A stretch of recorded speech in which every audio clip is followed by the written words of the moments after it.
I am from KNM Government Degree College, Miryalaguda, lecturer in economics, KNM Government Degree College, Miryalaguda. Today we discuss about the cost revenue analysis. వ్యయ రాబడ విశ్లేషణ గురించి ఈరోజు మనం అధ్యయనం చేయబోతున్నాము. అందులో భాగంగా డిఫరెంట్ కాన్సెప్ట్స్ ఆఫ్ కాస్ట్స్ అంటే వ్యయాల యొక్క వివిధ భావనల గురించి మనం ఈరోజు అధ్యయనం చేయబోతున్నాము. వ్యయాలు అన్నప్పుడు ఒకటి మనం ఇక్కడ మనీ కాస్ట్ ఒకటి తీసుకున్నాం, మనం ద్రవ్య వ్యయం తీసుకున్నాం. ఈ ద్రవ్య వ్యయంలో ఇంప్లిసిట్ కాస్ట్ ఉంటుంది, అదేవిధంగా ఎక్స్ప్లిసిట్ కాస్ట్ ఉంటుంది. ఇంప్లిసిట్ కాస్ట్ అంటే అప్రకటిత వ్యయాలని చెప్తూ ఉంటాం మనం. ఎక్స్ప్లిసిట్ కాస్ట్ అంటే ప్రకటిత వ్యయాలుగా పిలుస్తూ ఉంటాం మనం.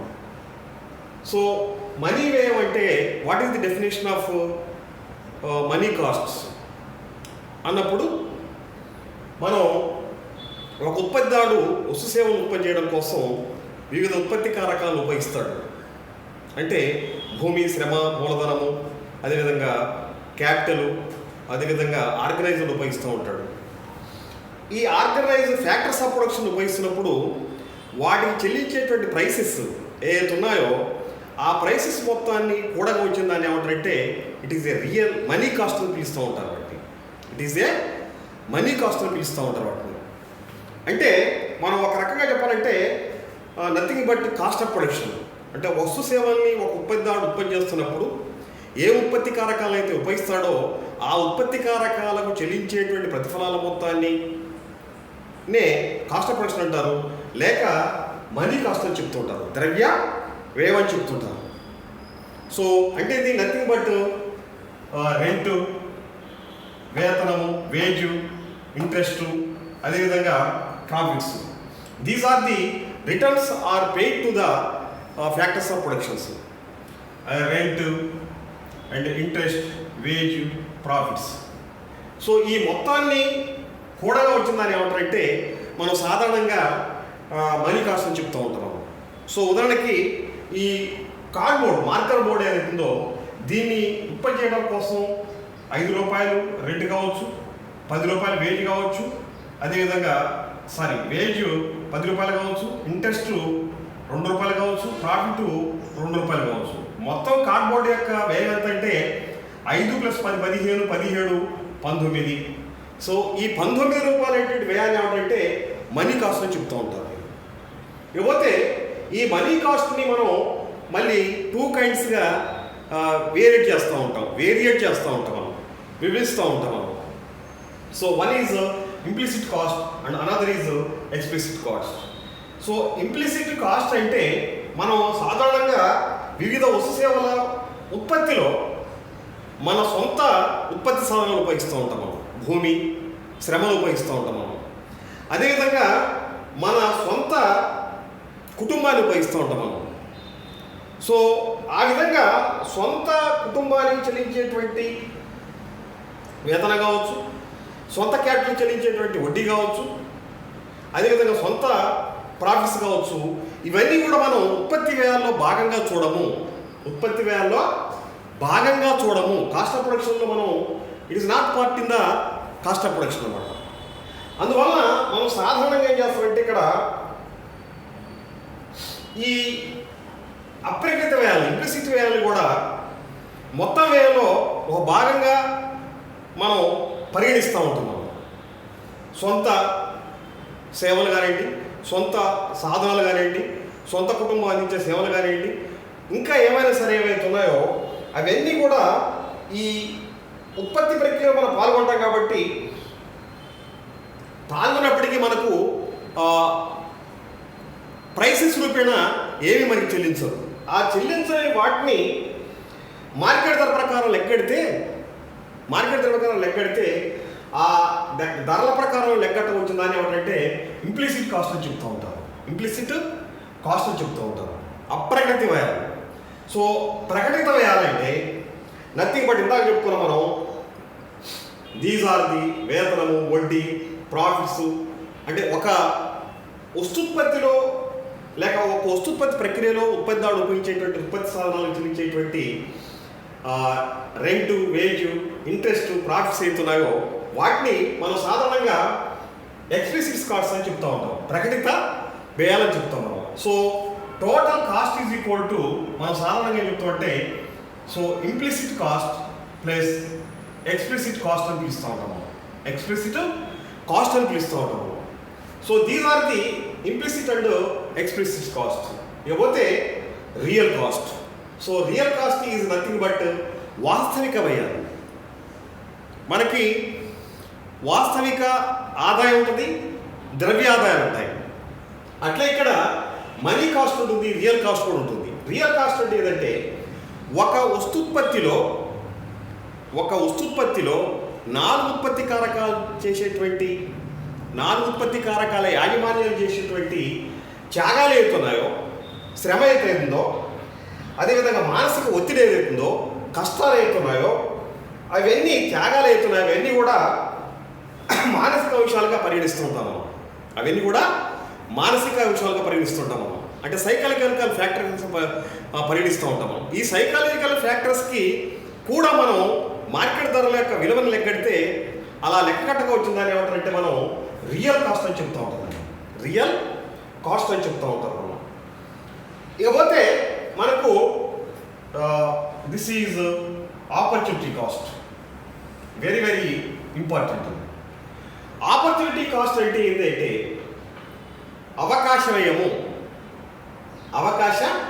వ్యయము. దీనిని ఆస్ట్రియా దేశానికి చెందినటువంటి ఆర్థికవేత్త వైజర్ అనేటువంటి ఆర్థికవేత్త దీన్ని ప్రతిపాదించాడు. ఆ తర్వాత దీన్ని విక్సెల్, రాబిన్సన్, తర్వాత నైటు మొదలైనటువంటి ఆర్థికవేత్తలు దీన్ని డెవలప్ చేశారు.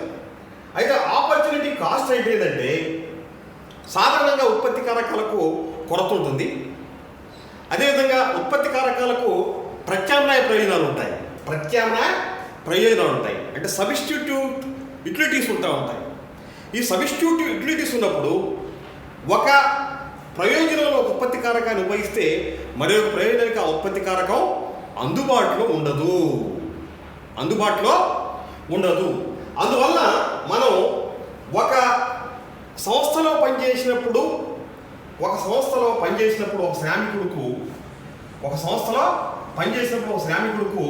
అంటే ఏదైనా సంస్థలో ఒక శ్రామికుడు పనిచేసినప్పుడు 50 రూపాయలు ఇస్తే అదే శ్రామికుడు బిఎల్ఏ సంస్థలో పనిచేయాలంటే మినిమం 50 రూపాయలు అతనికి వేతనాన్ని ఇవ్వాలి. వేతనం ఇచ్చినప్పుడు ఇక్కడ ఏదైనటువంటి సంస్థలో పనిచేయకుండా బిఎల్ఏ సంస్థలో పనిచేయడానికి సిద్ధపడతాడు. అందువల్ల మనం సాధారణంగా ఏమంటారు దీన్ని బదిలీ సంపాదన వ్యయం అని అంటారు దీన్ని. లేక మనం సాధారణంగా ఒక సంస్థలో నష్టపోయిన మొత్తం ఏదైతుందో వదులుకున్నందుకు ఆ వదులుకున్నందుకు కావాల్సినటువంటి మొత్తం వ్యయం సమానమైనటువంటి వ్యయం అవుతుందో బి సంస్థలు చెల్లిస్తే ఆ బి సంస్థలో చెల్లించేటువంటి ధరని మనం ఆపర్చునిటీ కాస్ట్గా పిలుస్తూ ఉంటాం. మనం దాన్నే అవకాశ వ్యయంగా పిలుస్తూ ఉంటాం మనం.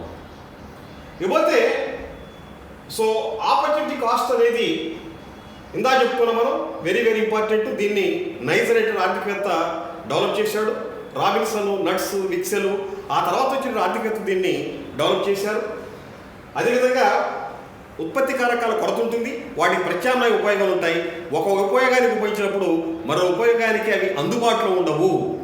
అందువలన ఒక ఉపయోగం నుంచి మరొక ఉపయోగానికి రావాలంటే మొదట ఏదే సంస్థలో ఎంతైతే చెల్లించారో ఆ నష్టాన్ని వేరే సంస్థలో కనీసం చెల్లిస్తే అప్పుడు ఆ ఉత్పత్తి కారకం అక్కడి నుంచి పనిచేయకుండా వేరే సంస్థలో పనిచేస్తుంది. దాన్నే అవకాశం ఏమని చెప్తారు. దాన్ని ఎక్కువ చెల్లిస్తే ఇంకా ఇబ్బంది లేదు. సో ఈ విధంగా ఆపర్చునిటీ కాస్ట్ అనేది సో ఇంపార్టెంట్. ఇకపోతే fixed cost and variable cost.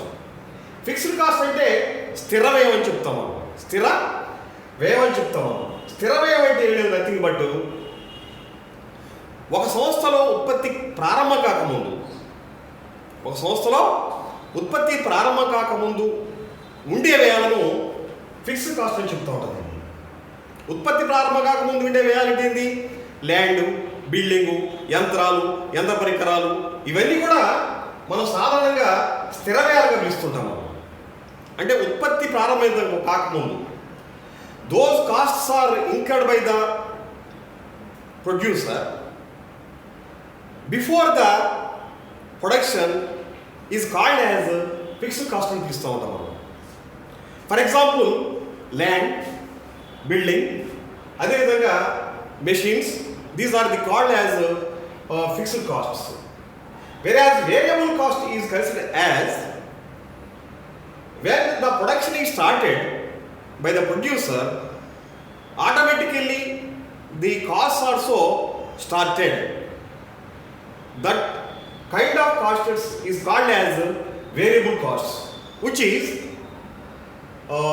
payment of labor, raw material cost, and petroleum, diesel, product costs. These are called as electricity. These are called as variable costs. అంటే చరవ్యయాలుగా పిలుస్తుంటారు. చరవ్యయాలంటే ఉత్పత్తి ప్రారంభమైన తర్వాత ఉండే వ్యయాలను మనం సాధారణంగా వేరియబుల్ కాస్ట్ అని చెప్తూ ఉంటాం. Whenever the production is started, automatically these costs are started. So those costs are called as variable costs అని పిలుస్తూ ఉంటాం మనం. So this is variable costs. ఇకపోతే మనకు short run cost, long run cost ఉంటుంది. సో షార్ట్ రన్ కాస్ట్ అంటే ఏంటంటే, so ఉత్పత్తి ప్రారంభంలో లేక వస్తు సేవలు ఉత్పత్తి చేయడంలో కొన్ని ఉత్పత్తి కారకాలు మాత్రమే ఉపయోగించి, మరి కొన్ని ఉత్పత్తి కారకాలు స్థిరంగా ఉంచి, కొన్ని ఉత్పత్తి కారకాలను మారుస్తూ, మరి కొన్ని ఉత్పత్తి కారకాలు స్థిరంగా ఉంచి ఉత్పత్తి చేసే కాలాన్ని ఏమంటారంటే షార్ట్ రన్ కాస్ట్ కాలం అని చెప్తారు దీన్ని. అదేవిధంగా లాంగ్ రన్ కాస్ట్ అంటే ఏంటంటే, ఉత్పత్తి కారకాలు ఈ కాలంలో అన్నీ మారుతూ ఉంటాయి.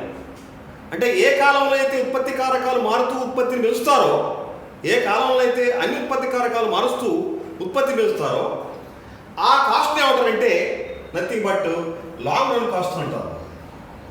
సో లాంగ్ రన్ కాస్ట్ ఇది నథింగ్ బట్ ఫిక్స్డ్ కాస్ట్ మారుతూ ఉంటాయి, వేరియబుల్ కాస్ట్ కూడా మారుతూ ఉంటాయి. ఒక రకంగా చెప్పాలంటే that is long run costs. Long run costs, these are the costs, concepts of different concepts of costs అన్నమాట. These are the different concepts of cost అని పిలుస్తూ ఉంటాం మనం. ఇకపోతే మనకు మొట్టమొదట స్వల్పకాలిక వ్యయాలు ఉన్నాయి. అంటే షార్ట్ రన్ కాస్ట్స్ ఉన్నాయి. షార్ట్ రన్ కాస్ట్ని మనం మౌలికంగా ఈ క్రింద విధంగా విధిస్తూ ఉంటాం మనం. ఒకటి total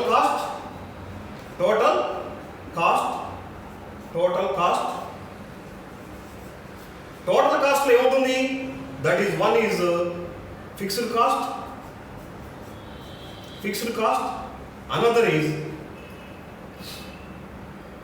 another is fixed cost, another is variable cost,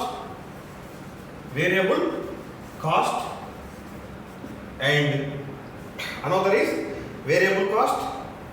So total fixed cost and total variable cost, total cost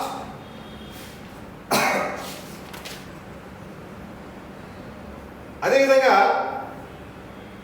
దీంట్లో మళ్ళీ మనకి సగటు వ్యయం ఉంటుంది. సగటు వ్యయం అంటే ఏంటంటే యావరేజ్ కాస్ట్,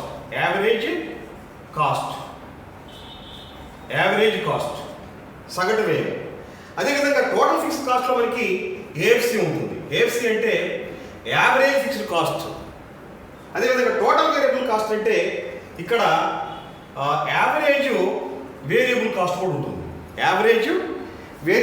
కూడా ఉంటుంది. అదేవిధంగా మనకు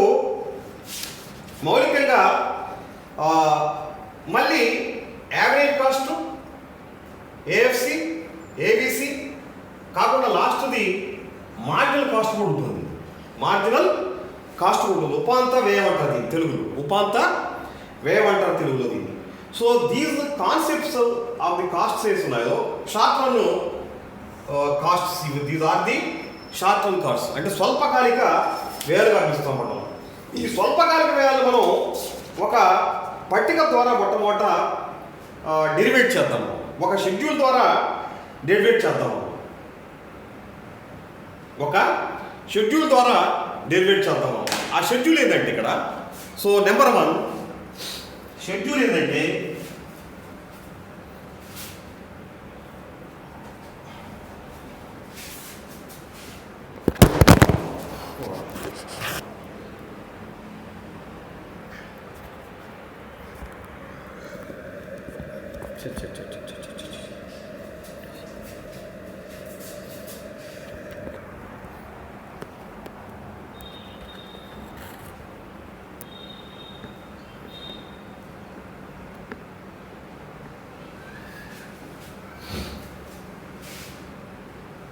సో ఆ షెడ్యూల్ ఏంటంటే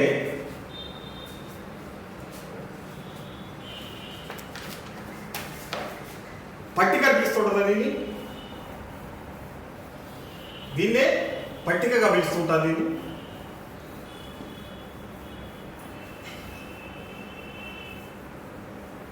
schedule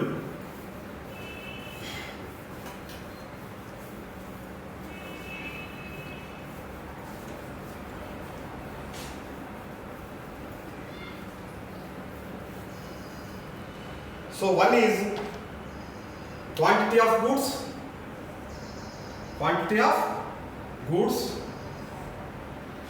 second one is total TFC, total fixed cost. Another is TVC, total variable cost. 1, 2, 3, and fourth one is TC, total cost.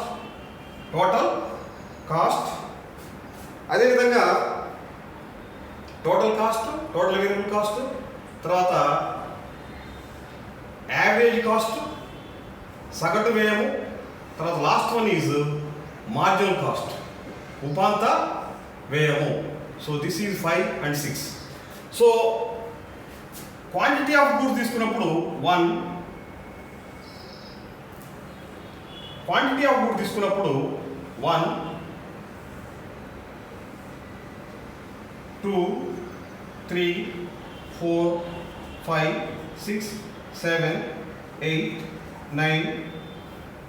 So these are the quantity of goods. So total fixed cost 100 యూనిట్లు, 100 యూనిట్లు, 100 యూనిట్లు, 100 యూనిట్లు, అన్నిటికీ 100 ఉంటుంది total fix cost. ఎందుకంటే ఉత్పత్తి ప్రారంభం కాకముందు ఉంటుంది కాబట్టి మనకు. So TFC is 100. So average TVC is this is 0. This is 0, 50, 90, 50, 90, 120, 150, 200, 300, 500.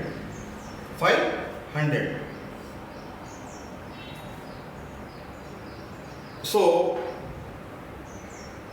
8,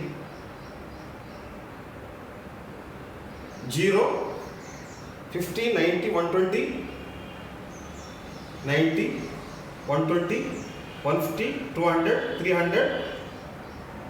These are the total variable cost. And the TC, so 100 plus 50, 150, 190, 220,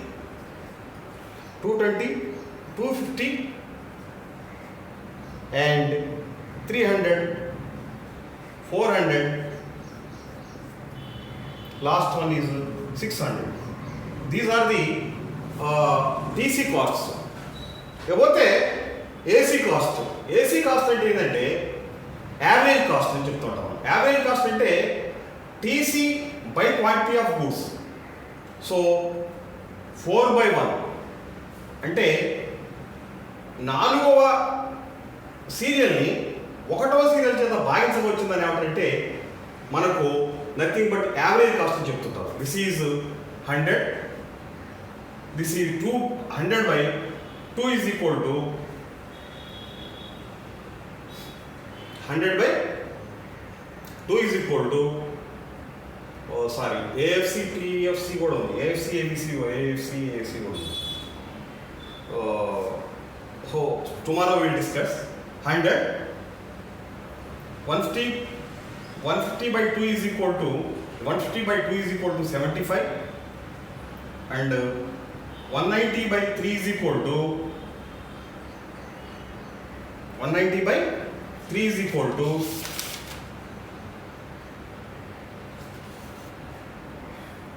3/18, 3/9, so 63, and 220 అంటే 4/5 20, సో 55 and 50 and 50 and